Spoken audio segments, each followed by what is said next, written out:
E fala galera, você gosta de viajar assim como eu? Pois é, percebeu que essa atividade tem ficado cada vez mais cara, certo? Pois é, viajar é preciso, e se for barato, melhor ainda. Lembram do lema, né? Economize na viagem para viajar mais. Mas como fazer isso é uma pergunta cada vez mais constante entre nós viajantes inveterados. E neste vídeo eu vou tentar responder essa dúvida, dando mais algumas dicas.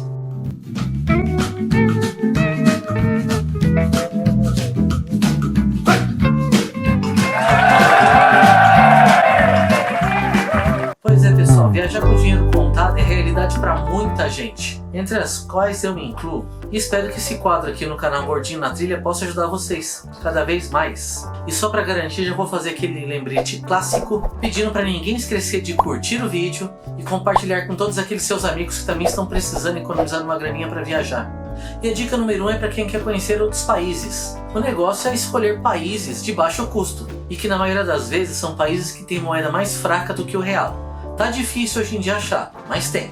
Então dentro da dica 1 eu vou dar mais 3 dicas de países onde a nossa moeda é forte e por consequência acabam ficando mais baratos. O primeiro país é a Indonésia. A moeda da Indonésia é a rúpia e cada 2.644 rúpias equivalem a R$1 brasileiro. Bali e Bornéu neste país, por exemplo, além de surpreendentes, são mega baratos. E como as passagens do Brasil para a Indonésia costumam ficar um pouquinho mais caras, já que é bem longe, para essa viagem realmente ficar barata você tem que se programar para ficar vários dias lá. No mínimo 10, mas se puder ficar 15 ou mais, melhor ainda. E se puder ficar mais, você pode, por exemplo, conhecer o Parque de Komodo e seus incríveis dragões. E outra dica dentro da dica é você pesquisar bem sobre o país antes de chegar lá, porque sempre tem uns espertinhos que querem se aproveitar dos turistas. Então antes de ir, dá uma lida sobre o assunto em sites especializados, tente comprar passagem o quanto antes para ela ficar mais barata. E a segunda dica de país é o México. O México arrasa nas atrações turísticas e tem um custo bem razoável. R$1 brasileiro era 3,58 pesos mexicanos no dia da gravação desse vídeo. Um exemplo de passeio bom e barato. Para entrar no sítio arqueológico, onde ficam as pirâmides de Teotihuacan, espero que eu tenha falado certo, sai 70 pesos, pouco menos de R$20. Aqui no Brasil tem parques que cobram muito mais do que isso e não tem tanta estrutura quanto lá. Sem contar a parte histórica que eu adoro. Ou ainda no México, se você for para Cancún, troque os $70 que você pagaria de táxi pela linha de ônibus que sai do aeroporto e vai para o centro, pagando 70 pesos, quer dizer, R$20 também. Vontade de ir pro México agora, viu? Poxa, fiquei interessado. A terceira dica de país é a Colômbia. Aqui do lado da gente, é um país bonito, perto e barato. Neste momento, R$1 brasileiro é igual a 640,65 pesos colombianos. E na Colômbia há locais como a famosíssima Cartagena das Índias, que é banhada pelo Mar do Caribe e ainda é uma cidade histórica. E é cheio de passeios gratuitos dentro da cidade. E por R$60 você pode fazer um passeio de barco ao Parque das Ilhas Rosário e passar um dia inteiro no paraíso. Então reafirmando, a sugestão é procurar países que as moedas estão desvalorizadas no momento, obviamente mais do que o real. E uma dica extra é sempre bom, certo? Então sempre pesquise passagens com antecedência em sites de busca de passagens aéreas. Eles fazem um filtro mostrando para você quais as companhias aéreas que operam para aquele destino e qual está com o melhor preço no momento. O site que eu mais uso atualmente e que tem me dado mais retorno é o passagensaéreas.com. Se você já usa algum outro, dá uma experimentada lá que pode ser que seja bom para você também. Eu acho que eu vou deixar um link aqui na descrição para vocês conhecerem o site passagensaéreas.com. Vão lá dar uma olhadinha para não perder as ofertas. A segunda dica é fazer turismo nas cidades ou estados próximos da sua cidade. Quem está na cidade de São Paulo, por exemplo, pode chegar nos estados de Rio de Janeiro e Minas Gerais em pouco mais de 2h30. O exemplo pode ser aplicado a vários locais do Brasil. Aí você tem que pesquisar de acordo com a sua região. Um final de semana fora da sua cidade já te tira da rotina, já dá um respiro, um gás novo para a gente continuar a nossa vida. Se você souber aproveitar, pode ser tão divertido ou memorável do que viagens mais longas e com mais glamour.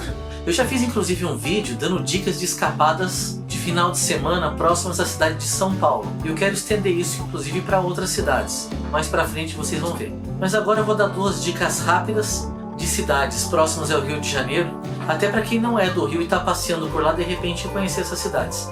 Dica 1 é Petrópolis, região serrana do Rio de Janeiro. Sim, parece até que é um destino batido, mas não, você não tem ideia de como essa cidade vale a pena e tem muitas atrações. Além de ser uma cidade histórica, tem uma entrada para o Parque Nacional da Serra dos Órgãos, que é um dos parques mais bonitos do Brasil. Se você ainda não conhece, você não sabe o que está perdendo. Dica 2 é Búzios. Búzios não é uma cidade das mais baratas, mas tem praias lindas e praia, gente, praia de graça. Que o detalhe é que ela fica no meio da região dos lagos, então além de Búzios você pode conhecer outros locais ali por perto. Se a viagem for mais longa, você pode passar uma temporada ali naquela região. E tem hospedagens para todos os gostos e bolsos, é só saber procurar. E a dica 3 é economizar com as passagens aéreas.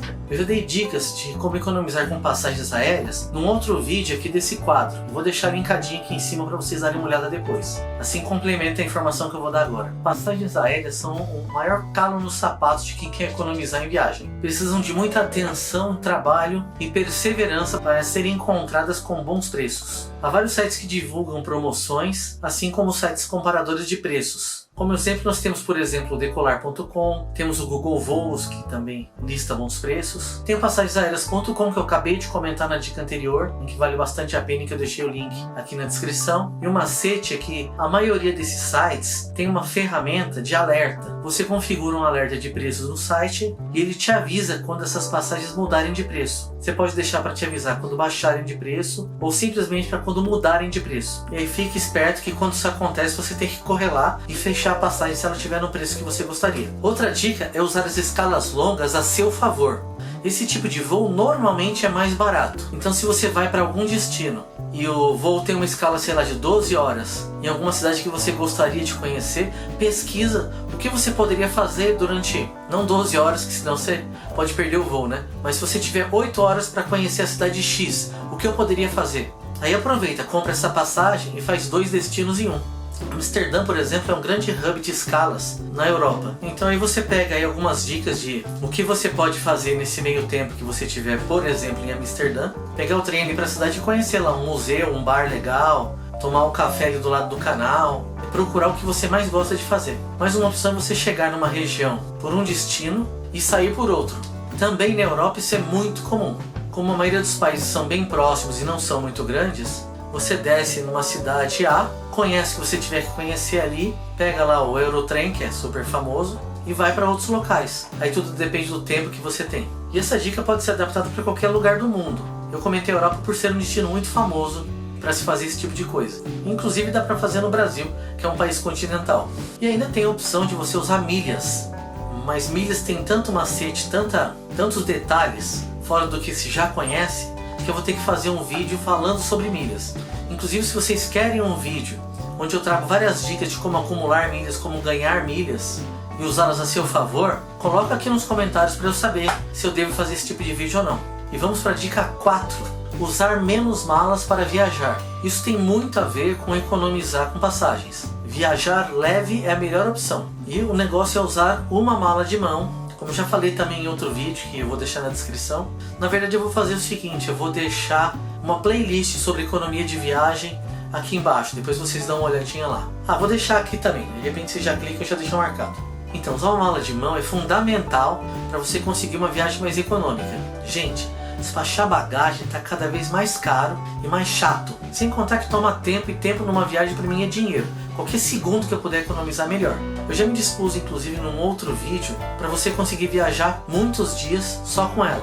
Mas eu não tive uma grande resposta, não sei se eu não me fiz bem entender ou se o pessoal não tem vontade. Então, se você tiver curiosidade de saber como se monta uma mala minimalista para conseguir viajar bastante tempo só com ela, coloque também aqui nos comentários. Eu vou ler tudo.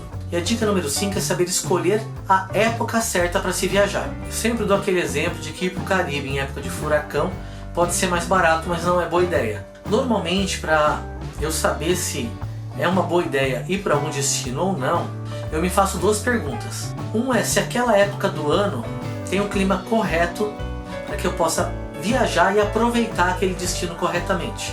E a segunda pergunta é, se eu for em um momento fora da temporada, eu vou poder aproveitar tanto como se estivesse na temporada? Tem locais que dá, tem locais que não dá. Então, isso tem que ser pesado. Tem locais como, por exemplo, a Austrália, que raramente tem uma época ruim para se ir. Então é só escolher um mês intermediário fora de férias escolares.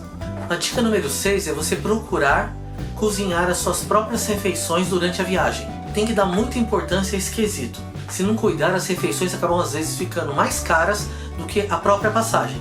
Então a pedida é você procurar hospedagens que ofereçam espaço de cozinha, e normalmente você vai achar isso mais em Airbnb ou em hostels. Tá? Em alguns casos há pousadas também que alugam um quarto que tem uma mini cozinha, onde você pode preparar algumas refeições. E se no destino que você vai tem algum prato local famoso que você tem vontade de comer, eu acho que faz parte da experiência e não precisa perder isso. Reserve um dia ou uma noite para fazer isso e aproveite. Viagens são feitas de experiências. Cada um tem a sua melhor experiência de uma forma diferente da outra. E se não for possível cozinhar, tenta uma hospedagem que tenha um café da manhã incluso, que aí você acaba ganhando um pouquinho de tempo e não tem que se preocupar com essa refeição. E quando você estiver a caminho das atrações, passa no mercado ali por perto e compra alguma coisa para usar de lanche. Sai mais barato do que comprar no local. Eu já fiz inclusive um vídeo que vai aparecer aqui em cima sobre lanches que você pode levar na sua trilha, já que esse aqui é um canal de trilhas, né? Mas que também servem para viagens. Esse vídeo foi feito para os dois públicos. Outra coisa também é que alguns passeios acabam incluindo a refeição e nem sempre sai caro. Então estuda se vale a pena pegar o passeio com refeição ou não. E se não tiver a opção de tirar a refeição, aproveita também, vamos comer. E vamos também aproveitar este momento para mandar aquele like viajante e se inscrever neste canal caso ainda não seja inscrito. Assim você não perde as novidades que virão em breve. Muitos conteúdos de trilha e muitos conteúdos econômicos chegando por aí. Gente, uma coisa que eu adoro quando eu tô viajando é procurar num local que tenha coxinha para eu experimentar o tempero local. Sempre tem uma diferença, não só de tempero, como de repente a textura da massa. Alguns lugares não fazem com batata, fazem com mandioca. Então é uma experiência que é barata e eu sempre faço quando eu tô fora de São Paulo. E gente, muito obrigado por terem assistido esse vídeo até o final. Se tiverem alguma dúvida ou sugestão, não esqueça de deixar aqui nos comentários, porque eu leio todos e respondo. Vejo vocês na próxima e fui!